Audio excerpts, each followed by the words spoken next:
오늘도 여러분 삶 가운데 하나님의 은혜가 넘쳐나기를 주의 이름으로 축복합니다. 이스라엘의 절기는 구약의 절기지만 지나간 것이 아니라 그 구약의 절기는 신약을 대한 예언적 의미를 가지고 있습니다. 성경은 두 가지의 얼굴을 가지고 있습니다. 하나는 역사적 얼굴을 가지고 있고요. 다른 하나는 예언적 얼굴을 가지고 있습니다. 역사적 얼굴을 가지고 있다는 얘기는 사실적이다라는 얘기입니다. 예언적 얼굴이라는 것은 그러한 성경의 내용이 또 다시 누구에게가 일어난다라는 예언적인 의미를 가지고 있습니다. 해서 성경은 이미 역사적인 것만 가지고 있다면은 우리는 이미 일어난 사실에 대해서 더 이상 우리가 성경을 읽어야 될 이유가 없습니다. 하지만 예언적 얼굴도 함께 가지고 있기 때문에 우리는 성경을 창세기부터 요한계시록까지 읽고 배우고 그대로 행하고 또 소망하고 기대하는 것입니다. 오늘도 여러분 이러한 성경이 하나님의 말씀이요 진리요 생명이 됨을 믿으시길 바랍니다. 해서 오늘 여기 있는 말씀을 우리 고난주간을 맞이해서 고난을 넘어 부활이라라는 제목으로 함께 은혜를 나누기를 원합니다. 예수 그리스도의 고난은 다시 말해서 부활이라는 또 다른 세계로 우리를 인도해 주시고 있습니다. 해서 고난을 넘어 고난을 지나 부활이라는 제목으로 은혜를 나눌 때 오늘도 여러분의 신앙이 고난을 지나 부활의 자리에서 영광된 삶이 있기를 주의 이름으로 축복합니다.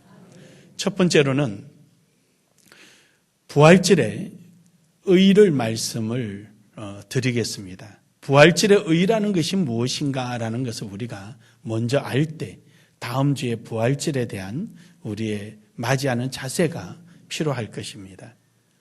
부활절의 의라는 것은 바로 구약의 오늘 본문에 읽은 내용에서부터 우리는 찾아야 합니다. 구약에 7가지 절기가 있습니다. 자주 드린 말씀입니다. 유월절, 무교절, 초실절, 오순절, 그리고 나팔절, 그리고 나팔절, 그리고 그 속죄절, 그리고 마지막에 이제 추수감사절이라는 장막절이 있습니다. 이러한 7가지 절기 중에서 지금 부활절은 초실절에 속합니다. 이스라엘 백성들이 출애굽하는 그날을 그때가 7월 달이었는데 이것을 민력이라 그렇게 이야기합니다. 한데 하나님께서는 이 7월 달을 정월로 바꿔라 했습니다. 그때부터 이스라엘 백성들은 민력인 7월을 정월로 바꿔 쓰기 시작합니다. 이것을 종교력이라 이렇게 표현합니다. 6월절은 7월 14일 날 있는 날이 6월절입니다. 그리고 다시 말하면 종교 원력으로 말하면 1월달이 되겠죠. 1월 14일이 6월절이고 1월 15일이 무교절이고 1월 16일이 초실절입니다. 1월 14일 날 예수님이 십자가에 못 박히게 됩니다. 예수님이 주일날 예루살렘에 입성하시게 됩니다. 이 날이 1월 10일이 됩니다. 다시 말하면은 6월절을 지낼 때 이스라엘 사람들은 흠없는 양을 1월 10일 날 자기 집에 가지고 들어옵니다. 들어와서 1월 14일까지 살펴봅니다. 흠이 있나 없나, 뭐가 잘못되지는 않았나, 병들지는 않았나, 그렇게 다 살펴봐서 이상이 없으면은 1월 14일 날 저녁에 해질 무렵에 잡아서 자기 문설주에 피를 바릅니다. 예수님께서 1월 10일 날 예루살렘에 입성하시는 것이 마치 양을 집에 들임과 같습니다. 그리고 나서 예수님이 1월 14일 날 해질 무렵에 십자가에 못 박혀 죽으십니다. 한 방울도 피도 아낌없이 옆구리 찔리셔서 그 피를 다 쏟아 놓으시는 겁니다. 할렐루야. 그날이 1월 14일입니다. 그리고 15일 날 무덤 속에 들어가십니다. 그리고 16일 날 무덤 속에서 죽으신 지 3일 만에, 즉 초실절 날 부활하시게 됩니다. 오늘 그 부활하시는 초실절에 대한 내용을 오늘 여러분과 함께 은혜 받으려고 합니다. 이스라엘의 초실절을 지내는 방법은 무교절이 1월 15일 날 무교절이 안식일입니다. 무교절은 무조건 안식일입니다. 7일 동안 이어지는 기간인데 안식일입니다. 안식일은 여러분이 잘 아시는 것처럼 일을 할 수가 없습니다. 지금도 이스라엘에 회당에 안식일 날 관광객이 이렇게 들어가면은요, 제일 먼저 지적하는 게 목에 걸려있는 볼펜입니다. 볼펜 벗으라 그럽니다.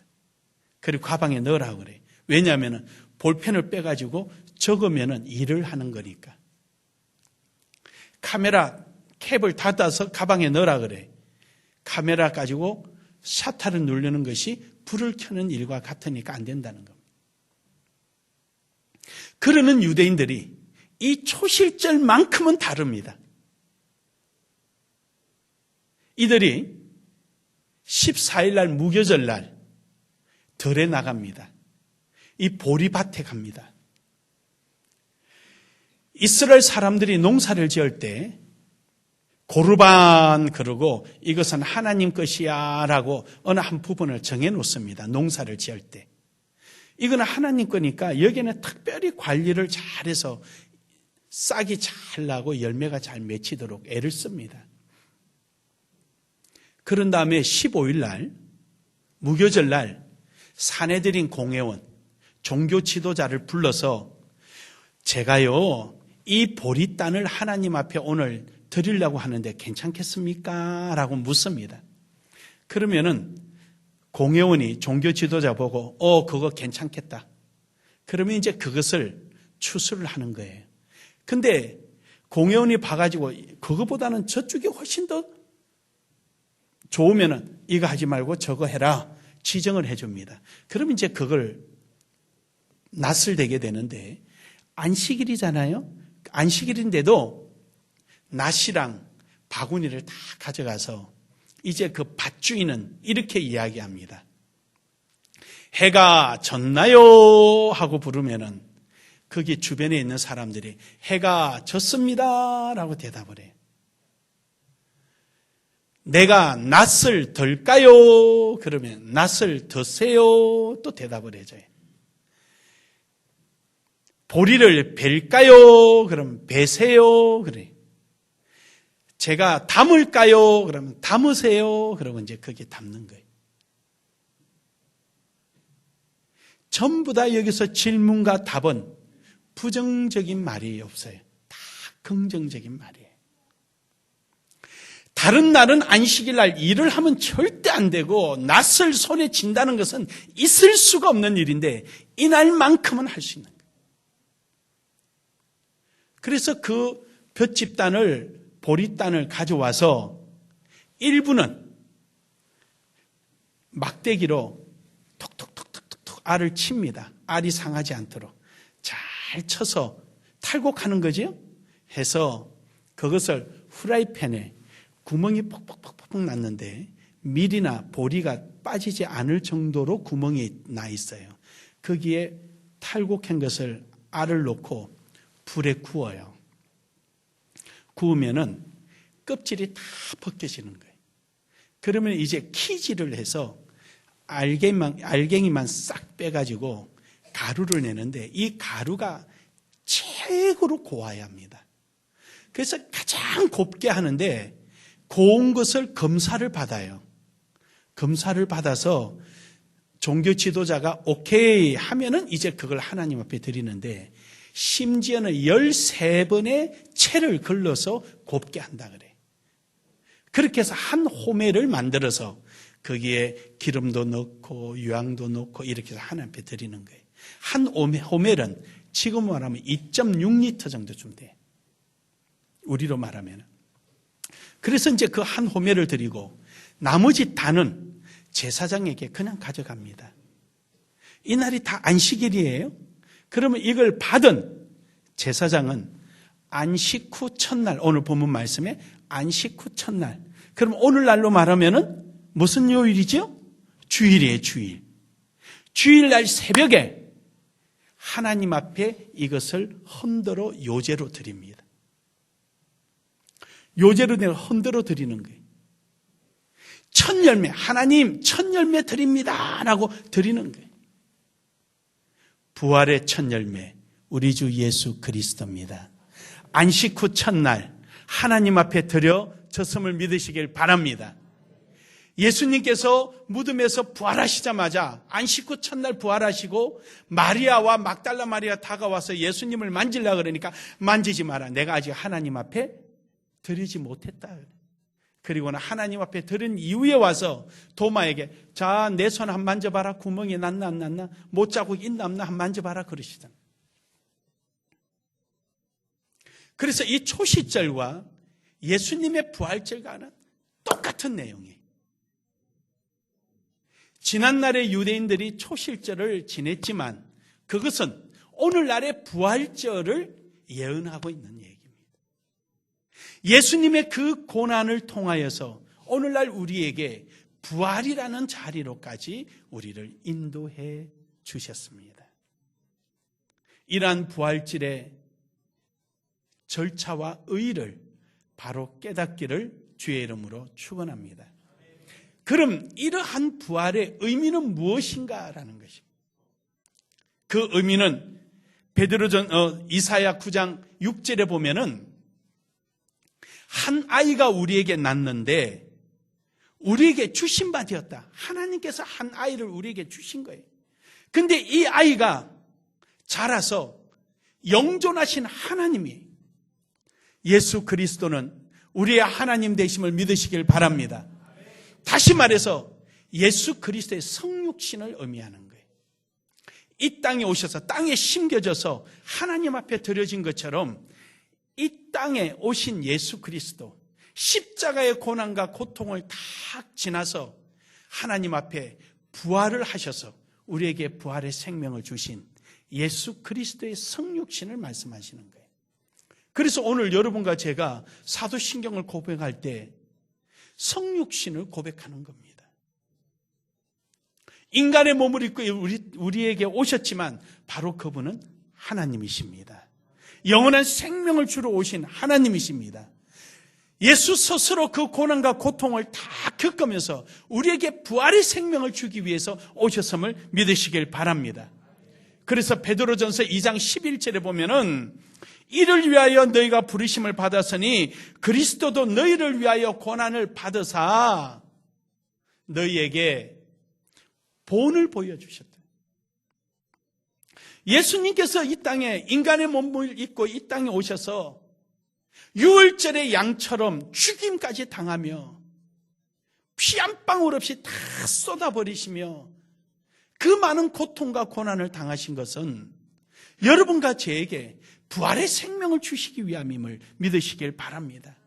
그러므로 이제 여러분과 저도 이 부활의 생명을 가졌기에 예수님의 본을 받아서 예수님의 모습을 봐서 우리도 그 길을 따라가는 귀한 삶이 되기를 주의 이름으로 축원합니다.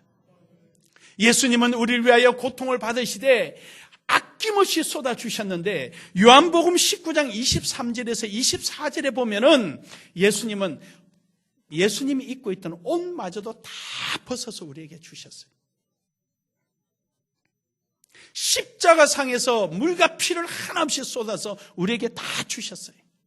믿으십니까? 믿으십니까? 보리가 그 볶음을 당해서 껍질이 벗겨지듯 예수님은 자기 자신의 옷을 다 벗어버린 거예요. 또 옷이라는 것은 권위를 상징하고 그 사람의 신분을 상징하는 거예요. 교통경찰관 옷을 입고 화장실 퍼는 사람 봤습니까? 법복을 입고 놀러 다니는 사람을 보았습니까? 그 옷은 그 사람의 신분, 권위를 상징하는 겁니다. 그런데 예수님은 하나님이심에도 불구하시고 하나님의 권위를 다 아파서 던져버리시고 마치 죄인처럼 십자가상에 못 박혀 죽으셨습니다. 오늘 여러분과 저를 위해서 말입니다. 그래서 빌립보서 2장 6절에서 8절에 보면은 그는 근본이 하나님이심에도 불구하시고 도리어 자기를 비워 종의 몸으로 이 땅에 오셔서 죽기까지 복종하셨습니다. 이유는요, 여러분과 저를 부활하시려고. 믿으시면 아멘 합시다. 우리를 부활의 세계로 옮겨 놓으시려고요. 예수님은 그 많은 고난과 고초를 다 당하시면서까지 그렇게 하셨던 이유는 여러분과 저에게 부활의 생명을 주시려고 하셨던 겁니다.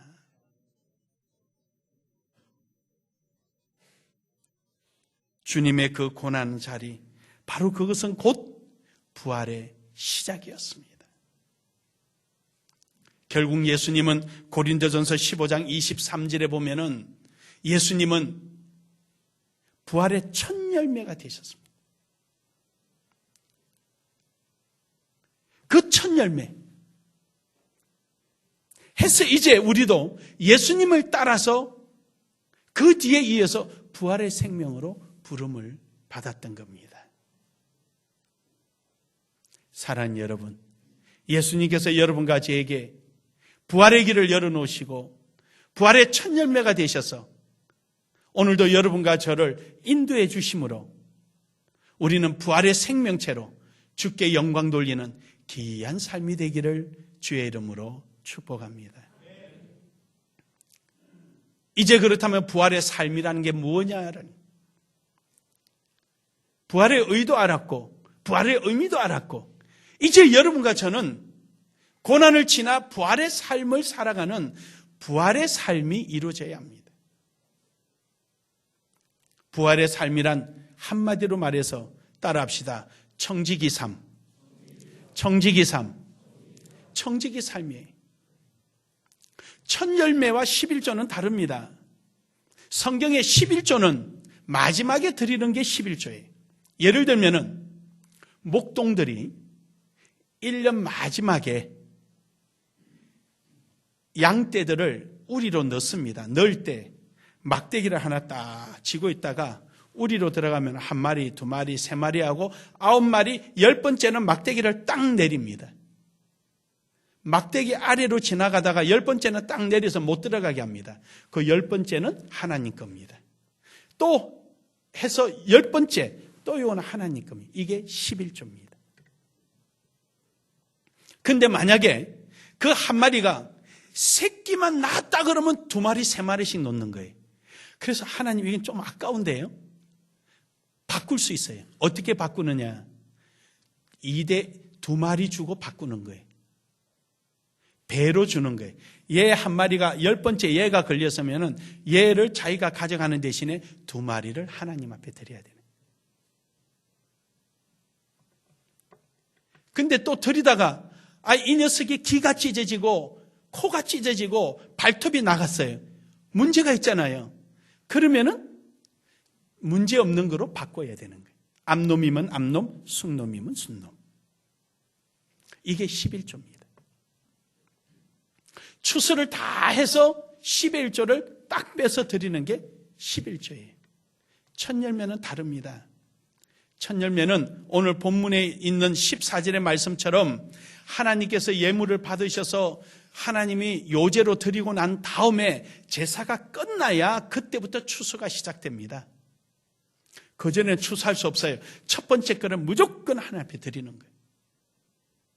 여러분, 우리의 청지기 삶이 첫 번째 거를 하나님 앞에 드린다, 이 말은 이 밭에 있는 모든 곡물이 하나님 겁니다라는 고백하는 거예요. 아멘. 고백하는 거예요. 내 인생이 하나님 것입니다. 내 삶이 하나님 것입니다라는 고백이, 우리가 첫 시간을 드리는 것이 그 고백이에요. 하루를 시작할 때 하나님 앞에 첫 시간을 드리는 거예요. 내가 도무지 새벽에 나올 수가 없다 그러면은 있는 자리에서 하나님 앞에 드려요. 첫 시간을. 하나님, 오늘 하루도 주님께 맡깁니다. 오늘 이 귀한 하루가 하나님께 영광이 되게 하여 주옵소서. 나를 위한 삶이 아니라 하나님의 영광을 위한 삶이 되게 하여 주시옵소서. 오늘도 가는 직장이 먹고 살기 위해서 가는 것이 아니라 하나님의 영광을 위한 직장이 되게 하여 주시옵소서. 나의 모든 삶을 책임져 주시옵소서라고 기도하는 첫 시간이 하나님 앞에 드려지는 귀한 시간이 되어야 될 줄로 믿습니다. 가능한 한 교회에 나와서 함께 말씀을 나누고 함께 기도하는 게 최고로 좋고, 근데 도무지 나는 새벽 기도에 나오기가 힘들다 그러면은 눈 뜨자마자 그렇게 하는 거예요. 우리는 청지기적인 삶이에요. 가정도 내게 맡기셨고, 자녀도 내게 맡기셨고, 물질도 내게 맡기고, 건강도 맡기고, 다 하나님 내게 맡기신 거예요. 내게 맡긴 것을 가지고 내가 잘 활용해서 하나님 앞에 영광을 돌리는 이러한 삶이 돼야 됩니다. 여러분의 인생이 만족하든 만족하지 않든, 여러분의 환경이 자랑스럽든 자랑스럽지 않든, 어쨌든 하나님께서는 여러분에게 그러한 달란트를 다 맡기신 거예요. 어떤 사람은 2달란트, 어떤 사람은 5달란트, 어떤 사람은 금으로 맡기고, 어떤 사람은 은으로 맡기고, 어떤 사람은 동으로 맡기고, 각자에게 맞게끔 맡기셨어요. 그것을 우리는 잘 남겨야 되는 겁니다. 청지기 삶이에요. 여러분에게 다가오는 부활절, 이제 이번 주에 우리에게 오는 이 고난주간, 예수 그리스도의 생명이 내 속에 살아 움직이고 꿈틀대고 있는 이 한 주간 하나님으로부터 받았습니다. 이 한 주간 청지기예요. 우리는 부활절까지 우리가 하나님께서 우리에게 맡기신 거예요. 이 시간을 어떻게 사용할 거냐, 무엇을 위해서 사용할 거냐, 무엇을 남기기를 원하느냐. 사랑하는 여러분, 하나님께 영광이 되기를 주의 이름으로 축원합니다. 하나님께 영광이 되기를 주의 이름으로 축원합니다. 결론적으로 여러분, 우리 인생 속에 내가 원하든 원하지 않든 시간은 내게 다가오고 환경은 다가옵니다. 그 환경이 내가 원하든 원하지 않든 피할 수가 없습니다. 그런데 중요한 것은 하나 있습니다. 그 시간과 환경이 그냥 오지 않았다는 겁니다.